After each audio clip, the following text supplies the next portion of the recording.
జీవితంలో క్లాప్ బోర్డుకి ఎంత ఇంపార్టెన్స్ ఉందా అని చూస్తే ఇప్పుడు ఆలోచిస్తే సార్, క్లాప్ బోర్డుతో పని లేకుండా చేస్తున్న మనం ఈరోజు క్లాప్ బోర్డుని పూజలు ఎందుకు పెడుతున్నాం సార్? నాకు అర్థం కాదు. అదే క్లాప్ బోర్డు అక్కర్లేదు, పరిమితం అయిపోయింది అది. అంటే అంత గొప్పది. అక్కడ దేవుడు పాదాల దగ్గర పెట్టి ఆ క్లాప్ బోర్డు ఫైల్స్ కలిపి డైరెక్టర్కి ఇస్తున్నారు, ప్రొడ్యూసరు.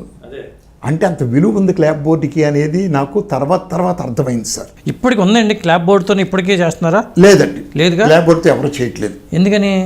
డిజిటల్ వచ్చేసిందిగా, నోట్ చేసుకుంటున్నారు ఫుటేజ్. ఇదివరకు ఏంటి, ఫుటేజ్ నోట్ చేసుకోవడానికి లేదుగా. మీరు ఒక మిచిల్లో కానీ ఆరిఫిలెక్స్లో కానీ ఫుటేజ్ నోట్ చేసుకోవడానికి లేదు మీరు. కాబట్టి క్లాప్ బోర్డు మీద నెంబర్ వేస్తాం, పలానా సీను 9వ scene, shot number 5, take number 3 అని రాస్తాం. అదే ఈ రిపోర్ట్ని బట్టి వాడు ఏం చేస్తాడు, ఆ నెగిటివ్ని అలా చూసుకుంటూ వెళ్ళి 1, 2, 3 ఆ లెన్స్ పెట్టి చూస్తాడు క్లాప్ బోర్డు నెంబరు. ఓకే, ఇదొకటి పర్పస్. రెండో పర్పస్ క్లాప్ బోర్డు, క్లాప్ ఇలా కొడతాం. ఎందుకు కొడతాం అంటే అండి, సౌండ్ పిక్చరు సింక్రనైజ్ అవ్వడం కోసం. సౌండ్ వేరుగా రికార్డ్ అవుద్ది, పిక్చర్ వేరుగా ఉంటుంది. ఆ సౌండ్ ట్రాన్స్ఫర్ చేసి ఇస్తాడు. ఆ సౌండ్ నెగిటివ్ ఎలా ఉంటుంది, పిక్చర్ నెగిటివ్ ఎలా ఉంటుంది. ఎక్కడైతే మీకు వైబ్రేషన్ స్టార్ట్ అవుద్దో సౌండ్లో దాన్ని మార్క్ చేసుకుంటాడు. అలాగే పిక్చర్లో ఈ రెండు ఎక్కడైతే కలిసినాయో అది మార్క్ చేసుకుంటాడు. ఈ రెండు కలిపి జాయిన్ పెట్టి ప్యారలల్గా రన్ చేసి దాన్ని జాయింట్ వేస్తాడు. అంటే మీకు సౌండ్ అప్పుడు లిప్లో వస్తుందండి. That is the purpose of clap board. రెండోది ఇంత ఉందండి క్లాప్ బోర్డ్ యొక్క విషయం, ఇప్పుడు ఈరోజు వీళ్ళకి తెలియదు. రెండోది, ల్యాబ్లో ఎప్పుడైనా మీకు ఏ షాట్ అయినా మిస్ అయిందనుకోండి, మిస్ అయినప్పుడు కొంత మ్యాటర్ ఒకసారి మిస్ అయిపోవచ్చు.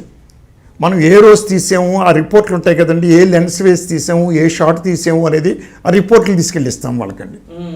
ఇస్తే ల్యాబ్లో అవన్నీ చెక్ చేసుకుని అవన్నీ ఎక్కడున్నాయి అవన్నీ తీస్తాడండి, తీసి మనకిస్తాడు. ఓకే, ఇన్ని పర్పస్లు ఉన్నాయండి క్లాప్ బోర్డు వల్ల. కేఎస్ఆర్ దాస్ గారి గురించి ఒకటి చెప్తారండి. కేఎస్ఆర్ దాస్ గారి గురించి, ఆయన ఎడిటింగ్ డిపార్ట్మెంట్లో పనిచేయడం వల్ల ఫిల్మ్ వేస్టేజ్ ఉండదు, ఆయన షూటింగ్ చేస్తే త్వరగా కంప్లీట్ అవుద్ది అంటారు. 100% రైట్ అండి. ఎలాగంటే ఆయన మనం కొంత వేస్టేజ్ తీసి ఎడిటింగ్ టేబుల్ మీద డిసైడ్ చేస్తాం. మనం చూస్తూ ఇది అనవసరం, ల్యాగ్ వస్తుంది, బాగాలేదు, బోరు కొడుతుంది, ఇలా చేస్తున్నారు. ఆయన సీన్ రికార్డర్ చదువుకున్నప్పుడే అర్థమైపోద్ది, ఆయనకి ఎడిటర్ కదా, అర్థమైపోద్ది. సీన్ కూడా ఎన్ని పేపర్లో ఎన్ని పేజీల్లో చదువుకుంటాడు, ఇది అనవసరం అని అక్కడే ఎడిట్ చేసేసుకుంటాడు. ఓకే, ఆయన సేమ్ థింగ్ ఆదుత్ సుబ్బారావు గారట. ఆదుత్ సుబ్బారావు గారు నాకు తెలియదు, పరిచయం లేదు, చూశాను, పరిచయం లేదు ఆయన్ని.